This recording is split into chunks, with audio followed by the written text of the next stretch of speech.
Edhe në këtë sure, në fillim të saj vërtetohet zbritja e Koranit, se është prej Allahut. Kjo sure përfundon me nënçmimin e përbuzjen e idhujtarëve Mekkas për adhurimin e tyre të kotë. Kjo sure flet për nishferinë të madhe të Allah, Tebareke ve Teala. Vërteton profetësinë e pejgamberit Muhammed sallallahu alaihi wasallam, ashtu siç vërteton ndodhinë e sigurt të ditës së Kiametit, e që quhet edhe dita e xhezas apo e marrjes së shpërblimit. Kjo sure, Suratul Ahqaf, i përngjan në surës së mëhershme apo lidhja e saj me surën e mëhershme Al-Jathia është edhe në fillimin e saj, edhe në fundin e saj, apo përshtatshmëria e kësaj sure me surën Al-Jathia.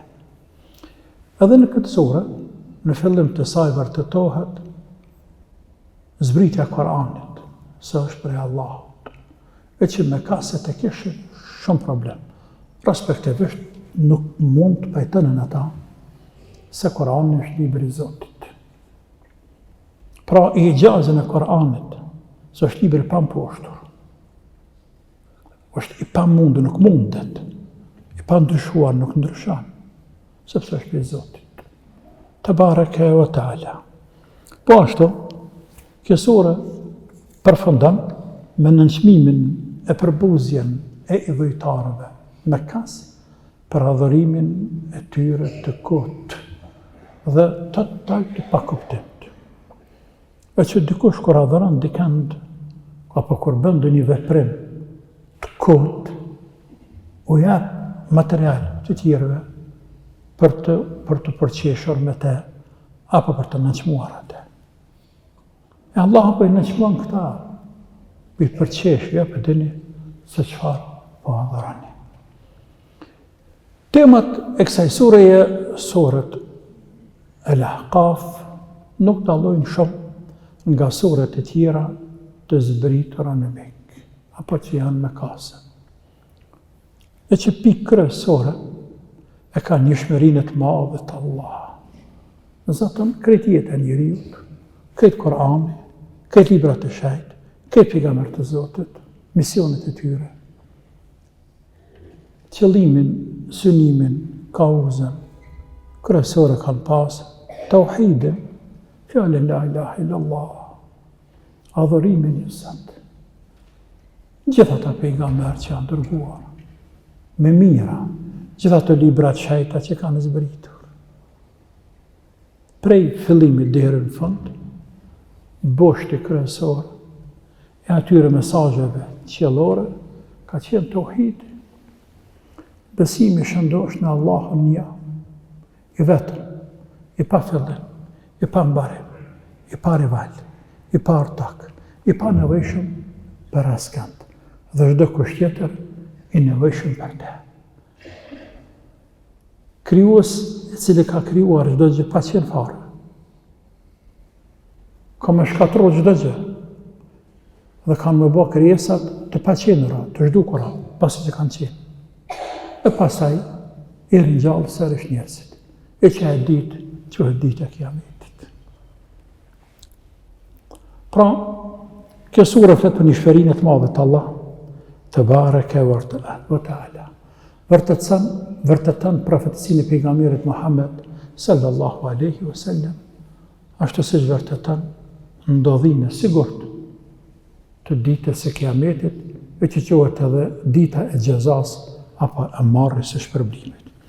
Ashtu që kjo sure fillon me cekjen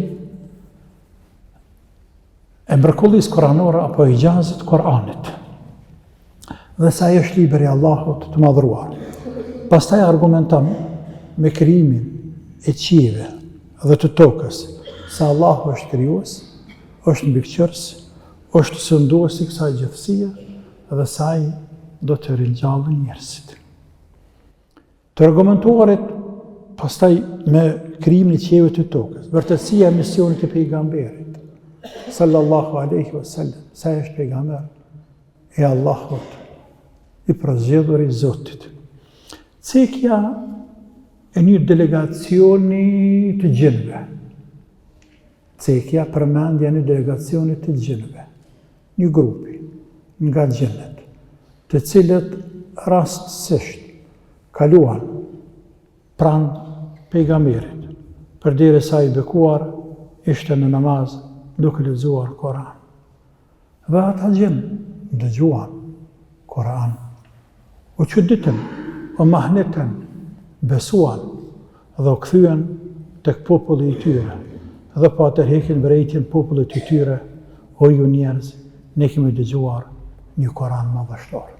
Pra këtë bëjmë këtë grup, gjithashtu të cekë edhe këtë grup nga xhennet që tregon se si edhe prej xhennet ka pasur të cilët e kanë besu pejgamberin hak sallallahu alaihi wasallam, e kanë besuar Kur'anin hak, e që Allah i madhruar nëpërmjet këtij tregimi të vogël rreth xhenve don më kujtuar njerëzve se xhennet di me qenë më të mëshëm se sa njerëzit, dhe sa ata po përfitojnë prej pejgamberit, prej këtij Kur'ani, po vëzohen, po drejtohen, ndërsa ju e keni shtëpinë e ju, e keni rrit në dorë të juve, e keni dhënë ushqim në dorë të juve, është rritur mesin e ju, e njehni këtë, e njehni biografinë e tij në para se me lindur, derisa dhe për dini që Kur'ani është prej Zotit, nëse ndalni në ndohuni, por s'po tani me pranu.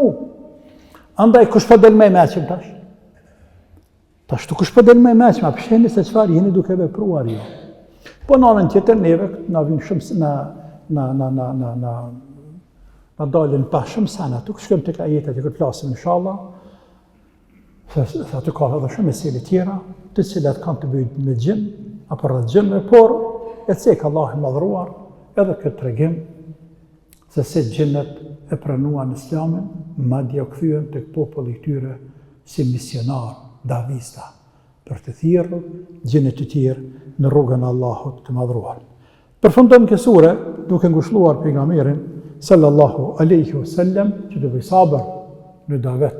Fasbir kama sabara ulul azmi min ar-rusul, bën sabër ashtu që bën sabër ata burrat mëdhenj pejgamber, veçanti pejgamberët më të mëdhenj.